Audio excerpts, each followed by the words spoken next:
Hello and welcome. It's time for another review of the Magnus Protocol, and this is episode 14, Pet Project. This one might be a little shorter than some of the others. The episode felt a lot shorter. There's not a lot of external not case dialogue, but what we do get is kind of important. But the case itself is horrifying, so, we'll have a fun time talking about that, I'm sure. But let's get into the review. Also, we've got a new addition to the family. This is little Kaladin, who is not too fond of my office so far, but little sweetheart, and I just wanted to show him off real quick. It has nothing to do with the actual episode. I'm happy to have him in the house. He's a rescue, and I love him. He's so adorable. You want to say hi, Kaladin? Dan, you want to say hi? Say hi? Yeah? No? Okay. All right, well, let's get you out of here. I'll be right back.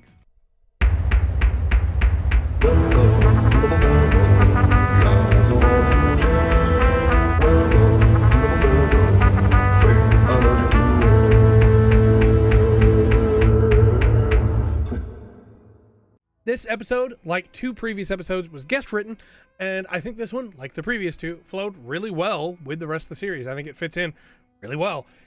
Horrifying and well written, and I liked it. I especially liked the transition from the in the case from the more data organized and data focused entry into the sudden panic. I think that was really well done.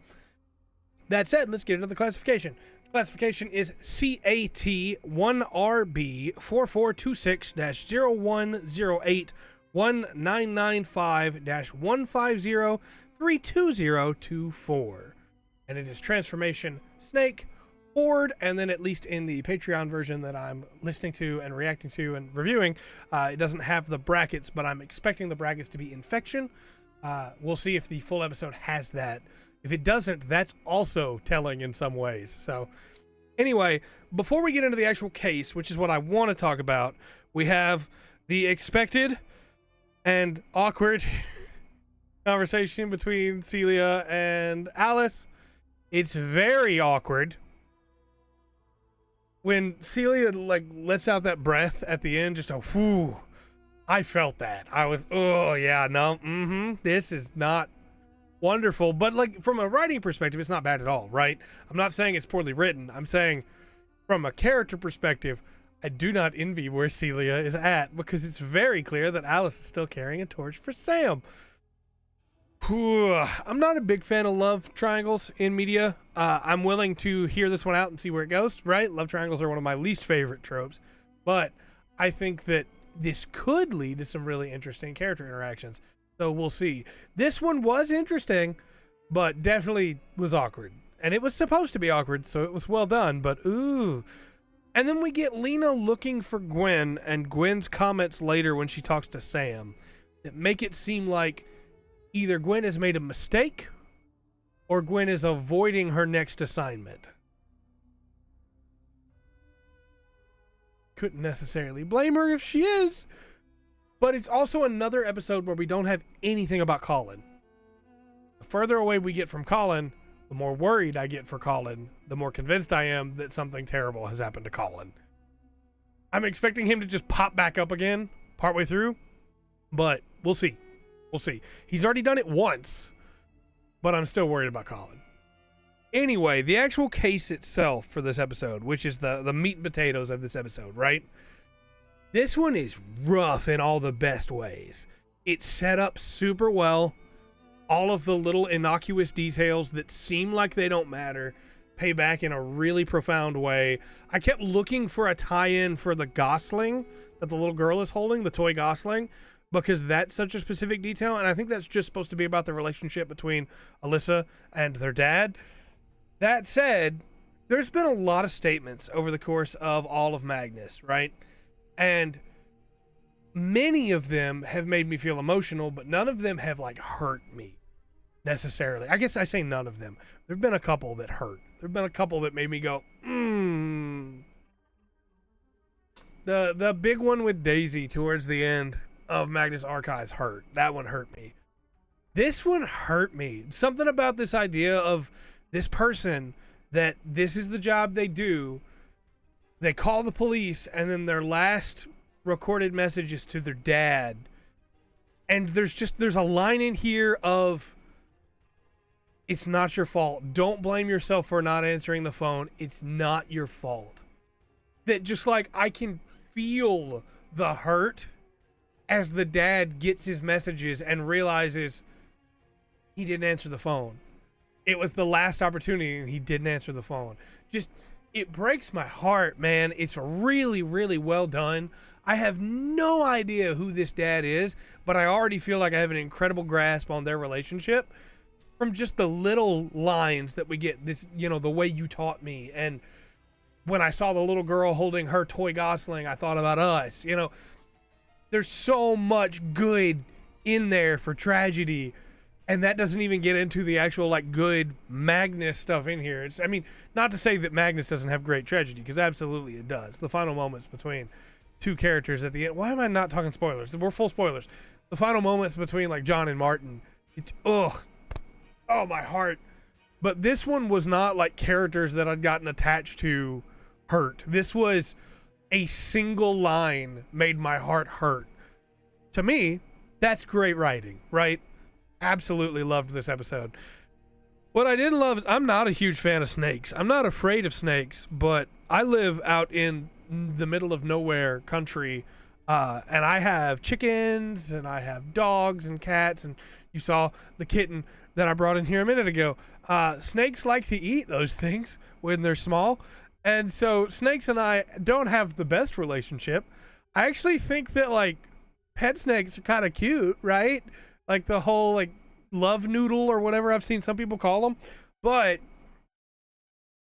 these are not them. These are horrifying snakes. The idea of, and I listened to this one a couple times before it all, like, clicked for me. There were little details I'd missed. I listened to it the first time driving home from work earlier, and then I listened to it a second time, and then finally when I was taking my notes the third time, and little things of the guy Anthony Walker, the client, the owner of Resounding Reptile Emporium, scratches Alyssa's hand while, mentioning his burden and trying to make sure that Alyssa understands that this place has got to reopen, right? And that scratch is what transfers the infection that leads Alyssa to being locked into a room. Snakes are coming for them, and they are turning into a hive for snakes, maybe?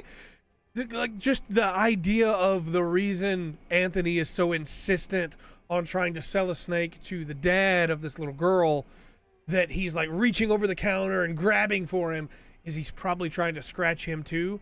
Maybe without even realizing that's what he's doing. Maybe he's doing it on purpose. But there's little notes too of, while hunting for the rodent, which it actually turned out to be a squirrel, which I guess is a type of rodent, Alyssa finds frozen mice packets, empty frozen mice packets in the break room. At first I was like, well, of course, yeah, that's for snakes. On my third re-listen, I went, oh no, Anthony was eating those, wasn't he? All this spoiled food is because Anthony doesn't eat regular food anymore. He's full of snakes. Just horrifying, right? The itch as the neck swells as it's filling with snakes. Just, again, I mentioned this in the early parts of this episode, but the way that Alyssa starts off clinical, data focused, and then just transitions into thousands of snakes. The squirrel being lethargic, likely poisoned by the snakes because he's a hive of snakes. And you may say, Trey, why does this mean so much to you? Because we haven't seen a hive of snakes before. We've seen a hive of insects, right? A horde, I guess, of snakes. We haven't seen that before. We've seen all these other versions, all these other options from the corruption. This is snakes. And there's something like, maybe I'm just been on the internet too long, but, like, I don't have tryptophobia, but I've seen images that try to instill tryptophobia in people, like the hive image, or, like, I play 40K. I have, Nurgle, the bugs and the bees and stuff like that. I don't play Nurgle, but, you know, I've seen them. But snakes is different, man. There's something about my stupid brain that goes, oh, yeah, you know, a hive of somebody gives their body over to a hive of insects. It's terrifying, but, you know, sure. But just the idea of your body is full of thousands of snakes coiling through your esophagus. Ugh. Oh, I don't like it. I don't like it, but it's so cool. So yeah, obviously this one messed with me, you know. I think I have a new fear now, and if this is the fracture theory that I keep talking about that I have, where the fears have separated off into even smaller chunks, right? This could be another new variant of the hive style from the corruption.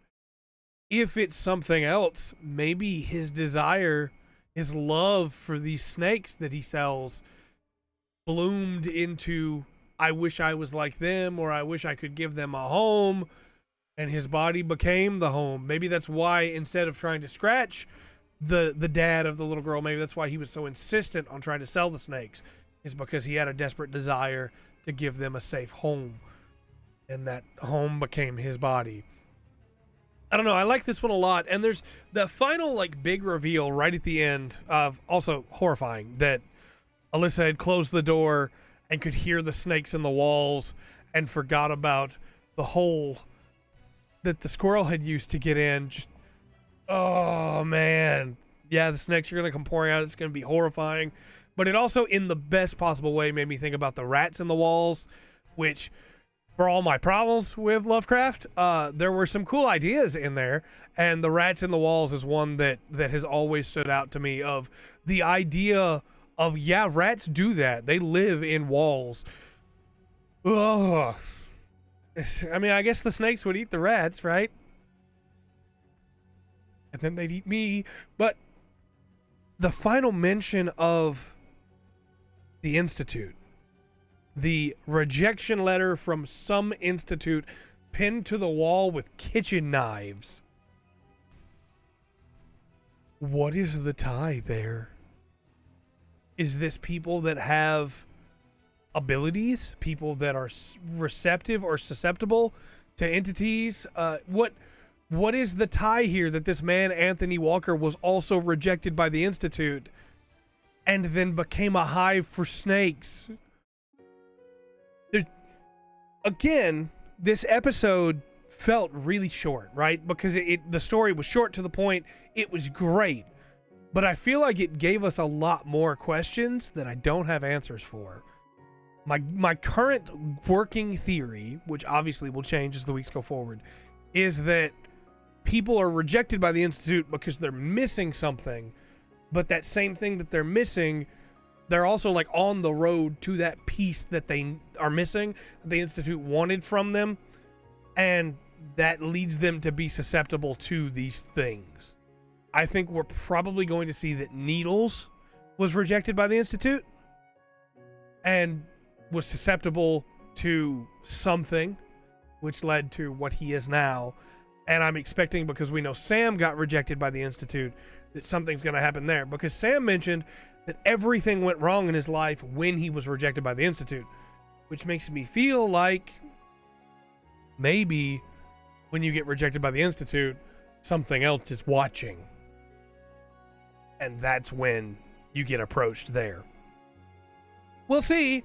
This definitely opens up some more doors for theories, and I'm excited to hear all of yours, and I'm excited to now be able to go check social media and see everyone else's. I always wait to check until afterwards, because I don't want to influence my own theories before I talk about them, and I never want to take somebody else's ideas.